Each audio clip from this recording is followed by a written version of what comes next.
Okay, of course, when you start record, it's usually like when the moment it's like less good. But let's try or something.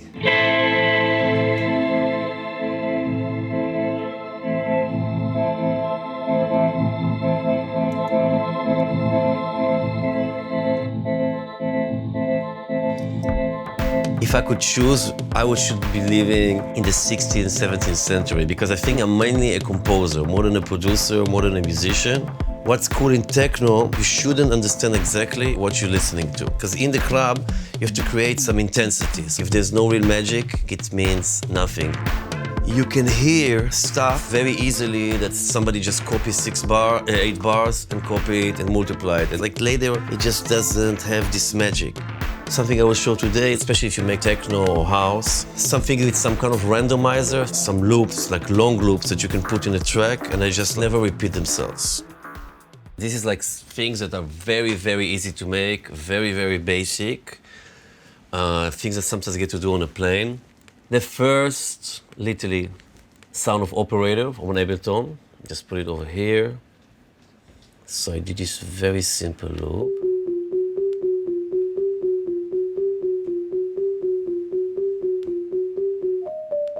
So this is like the most simple, basic, like something almost like stupid. Make it a little bit longer. And then I have this randomizer here.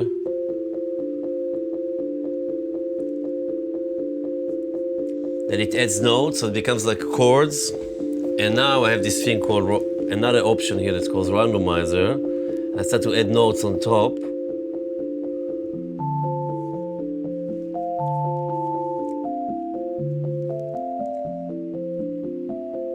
What I usually want to do is like to add a little bit of reverb.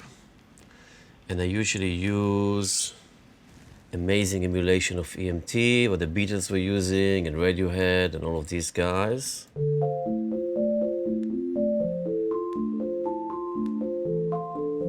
So it already have a bit of a vibe.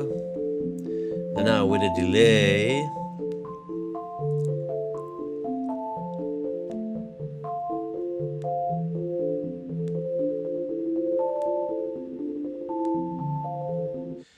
so now the sound sounds great and very interesting, but it's very, very clean. So usually, something I learned recently, I'm gonna go, there is this thing called tape.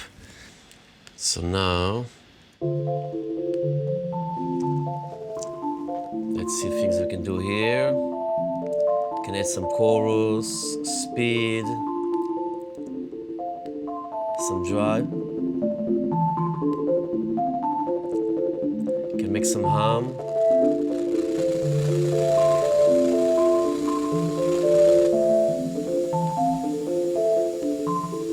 Where's the speed?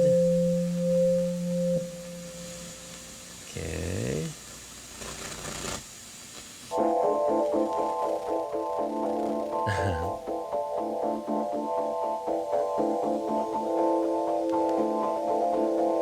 So this is like, yeah, what's cool about it. You can see like also the melody and also like the kind of effects variation just made it like infinite. This is very inspired by Steve Reich, that he used to do these kind of things with actual real musician playing. What I like, I can put this in a song and just make the drums. And yeah, that's like one of my favorite things about this randomizer. Samples should also sometimes be even just like as an inspiration. Sometimes you're stuck in a track, you just don't know what to do, and you just go, and some of these samples just like, oh wow, look at these drums going here, I could have done that. The fact that it's so accessible is definitely making music more fun, and more talented people can, afford doing it. If I have to choose words to describe my pack, I would say hypnotic, romantic, and really cool.